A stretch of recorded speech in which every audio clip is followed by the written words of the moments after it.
ในยุคที่โลกกำลังประเสริฐหน้ากับปัญหาสิ่งแวดล้อมโดยเฉพาะปัญหาขี้เหงื่อสารเคมีในอุตสาหกรรมย้อมผ้าและอื่นๆฉะนั้นธุรกิจที่คำนึงถึงธรรมชาติจึงกลายเป็นส่วนหนึ่งในการปกปักรักษาสิ่งแวดล้อมในอนาคตที่นครหลวงพระบางมีศูนย์หัตถกรรมแห่งหนึ่งที่สะท้อนแนวคิดนี้ที่นี้คือออกพบตกธุรกิจสีเขียวที่เกิดจากพลังของแม่หญิงและความตั้งใจที่จะรักษาสิ่งแวดล้อมให้คงอยู่คู่ชุมชนโดยการนำใช้วัตถุดิบจากธรรมชาติปราศจากสารเคมีทุกขั้นตอนในกระบวนการผลิตล้วนแต่เป็นมิตรกับสิ่งแวดล้อมตั้งแต่การปลูกหมอนเลี้ยงมอนไปจนถึงการย้อมสีจากธรรมชาติที่นี้บ่เพียงแต่ช่วยลดการใช้พลังงานจากเครื่องจักรแต่ยังช่วยสืบสานภูมิปัญญาท้องถิ่นที่สืบทอดกันมาหลายเส้นคนที่สร้างโอกาสทางธุรกิจโดยมุ่งเน้นในการสร้างความเข้มแข็งให้แม่หญิงโดยผ่านการตำฮูกและสินค้าหัตถกรรมที่ช่วยรักษาวัฒนธรรมและเฮ็ดให้แม่หญิงมีรายรับมีชีวิตการเป็นอยู่ที่ดีขึ้นได้รับการยอมรับจากชุมชนหลายขึ้นและได้เฮ็ดเวียกในสภาพแวดล้อมที่ดีพร้อมทั้งส่งเสริมความเท่าเทียมระหว่างเพศอีกด้วย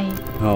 ให้ความสำคัญทางด้านการรักษาสิ่งแวดล้อมเนาะก็คือผลิตภัณฑ์เฮาที่เฮาผลิตระหว่างขายอยู่ห้านเฮาเนาะเขาจะคัดสรรเอาวัตถุดิบธรรมชาติจากท้องถิ่นกับชีวิตการเป็นอยู่ของแม่หญิงก็คือเขาเจ้าสามารถใส่อาชีพของเขาเจ้านี่เองเนาะพัฒนาแล้วก็ปรับปรุงฝีมือของตัวเองไปนำบางคนก็อาจจะมีพื้นฐานเล็กๆน้อยๆเนาะแต่ว่าเวลามาอยู่กับพวกเขาจะสอนเขาจะเป็นคนเก่งจากเริ่มต้นเบสิกเนาะจะสามารถมาเป็นมาสเตอร์เป็นคนเก่งได้แล้วก็เว้าเรื่องหลายหับมันก็จะสูงขึ้นเนาะจากประสบการณ์ที่เราจะพัฒนานี้แสดงให้เห็นว่าแม่หญิงก็สามารถยกระดับงานศิลปะที่เป็นฝีมือของแม่หญิงลาวให้เป็นที่ยอมรับของชาวโลกและเฮ็ดให้แม่หญิงมีความเข้มแข็งโดยเฉพาะแม่หญิงที่อยู่เขตชนบทการส่งเสริมแม่หญิงบ่เพียงแต่ปรับปรุงชีวิตส่วนตัวแต่ยังเป็นการสร้างความเข้มแข็งให้ชุมชนและอุตสาหกรรมหัตถกรรมของประเทศผ้าทุกพื้นทึกตามด้วยมือทั้งหมดโดยฝีมือของแม่หญิงในชุมชนหลายกว่า500คนทุกชนเผ่าอยู่ภายใน14แขวงทั่วประเทศลาวแม่หญิงได้มีส่วนร่วมในการตัดสินใจและการพัฒนาที่ยืนยงเขาก็รู้สึกว่าดีใจหลายเนาะเพิ่นเปิดโอกาสให้ผู้หญิงเฮ็ดเวียกมีเวียกเฮ็ดงานทำถ้าว่าเฮาเฮ็ดเวียกอื่นว่าซั่นอาชีพพ่อแม่เฮียนนำพ่อนำแม่นี่เนาะ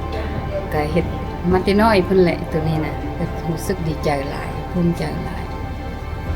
ธุรกิจสีเขียวที่ศูนย์ออกพบตกบ่เพียงแต่รักษาธรรมชาติแต่ยังปลุกพลังของแม่หญิงให้กลายเป็นผู้สร้างการเปลี่ยนแปลงทุกเส้นไหมและทุกพื้นผ้าเป็นดังสัญลักษณ์ของการร่วมมือระหว่างมนุษย์และธรรมชาติการผลิตที่บ่ทำลายสิ่งแวดล้อมและเป็นความว่างงานให้กับชุมชนและนี้ก็เป็นการสร้างความเข้มแข็งให้กับแม่หญิงลาวและส่งเสริมเสถียรภาพทางด้านเศรษฐกิจให้มีความยืนยงและสร้างโอกาสในการเป็นผู้นำให้แก่เขาเจ้าอีกด้วย